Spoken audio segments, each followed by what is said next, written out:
ذبح کی تیاری میں عیب پیدا ہو گیا جانور میں تو کیا حکم ہے؟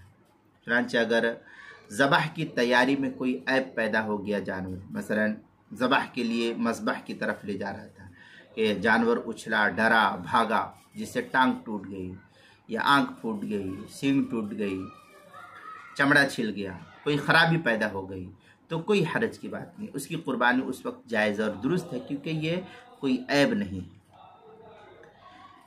چنانچہ فتاوی ہند کے اندر ہے وَلَوْ قَدَّمَ أُضْحِيَّةُ لِيَذْبَحَهَا فاضطربت فی المکان الذی یذبحها فیہ فانکسرت رجلها ثم ذبح علی مکان اجزاہ۔ یہ فتاوی ہندیہ کی عبارت ہے، جلد نمبر 5 صفحہ نمبر 299، جو مکتبہ رشیدیہ کوئٹہ کا چھپا ہوا نسخہ اس کے اندر۔ اور قربانی کے مسائل کا انسائکلوپیڈیا، اس کے حروف تہجی ذال، عنوان ہے ذبح کی تیاری میں عیب پیدا ہو گیا، صفحہ نمبر 83 کے تحت جو ہے اس کو نقل کیا گیا ہے۔